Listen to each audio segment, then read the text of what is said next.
Le PDG a convoqué les 600 filles de l'entreprise devant lui, dans l'intention d'en choisir une pour l'épouser. Afin de devenir la femme du PDG, les filles ont fait de leur mieux pour se faire belles. Cependant, lorsqu'elles sont entrées dans le bureau, le PDG n'a pas regardé leur visage, il s'est contenté de serrer la main de chaque fille. Les filles se sont succédées par groupe, jusqu'à ce que les 600 personnes aient toutes serré la main du PDG, mais il n'a pas trouvé la personne qui lui convenait. La raison pour laquelle sa façon de choisir une épouse était si étrange, c'est parce que le PDG souffrait d'une maladie bizarre. Dès qu'il touchait une femme, tout son corps se couvrait de boutons rouges qui le démangeaient terriblement. Il avait cherché des médecins célèbres partout, mais en vain. Jusqu'à ce jour où un vieux maître a réalisé que le PDG ne souffrait pas d'une maladie étrange, mais qu'il était sous l'emprise d'un ensorcellement amoureux. À part la personne qui avait jeté le sort, il était allergique à toutes les filles qu'il touchait. En entendant cela, le PDG était furieux. Il a deviné que la personne qui avait jeté le sort devait être la fille qu'il avait rencontrée par hasard il y a 7 ans. Il a décidé de remuer ciel et terre pour trouver cette fille et se venger. Cependant, la fille ne savait pas non plus qu'elle possédait naturellement un ensorcellement amoureux. Depuis cette rencontre fortuite avec le PDG, non seulement elle avait perdu tous ses pouvoirs magiques, mais elle était également devenue la mère de 5 enfants turbulents à un jeune âge. Jusqu'à ce jour où les enfants turbulents ont failli faire exploser le temple taoïste du maître. Le maître, n'en pouvant plus, a demandé à la fille de descendre de la montagne avec ses 5 enfants pour aller chercher l'aide de leur père. Afin de subvenir aux besoins de ces 5 enfants turbulents, elle a trouvé un emploi de conseillère en Feng Shui. Elle ne savait pas que la personne qui l'avait embauchée était le PDG, qui lui avait fait perdre ses pouvoirs magiques. La raison pour laquelle le PDG l'avait embauchée était aussi pour qu'elle l'aide à trouver la femme qui l'avait fait rester célibataire pendant 7 ans. Voyant que le PDG ne pouvait fournir aucune information, la fille lui a demandé de fermer les yeux et de se concentrer pour se rappeler l'apparence de cette femme.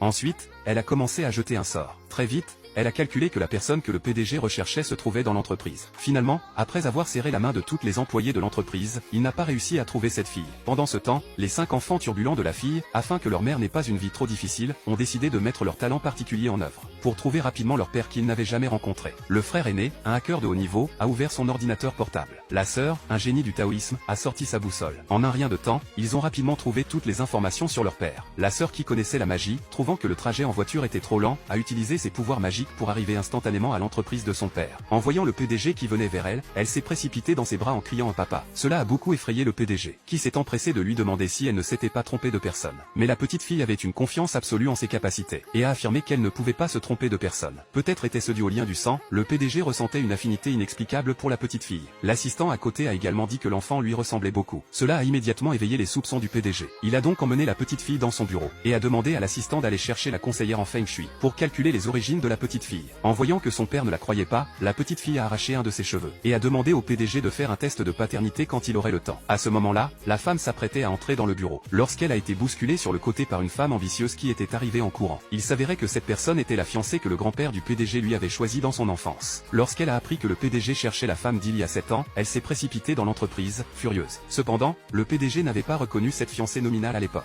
La femme, qui avait l'intention de regarder le spectacle à la porte, a soudainement vu sa fille assise sur le bureau. Elle a donc immédiatement appelé sa fille à sortir, lui a dit de ne pas courir partout, puis est rentrée chez elle. À ce moment-là, le PDG, qui avait chassé la femme ambitieuse, s'est soudainement rendu compte que la petite fille à côté de lui avait disparu. Afin de confirmer leur relation, le PDG a pris les cheveux et a demandé à l'assistant d'aller faire des tests. Très vite, les résultats des tests génétiques ont montré que le degré de correspondance génétique entre le PDG et la fille était de 99%. Cela l'a rendu extrêmement heureux. Il a immédiatement demandé à ses subordonnés de lancer une recherche dans toute la ville, afin d'arracher l'enfant des mains de cette femme toxique qu'il avait rendu célibataire pendant 7 ans. Il ne savait pas que cette soi-disant femme toxique regardait le spectacle juste à côté. Grâce à des recherches sans tenir compte des coûts, des indices sur la femme toxique et l'enfant ont rapidement été trouvés. Il s'est donc immédiatement rendu à l'endroit où vivait la femme.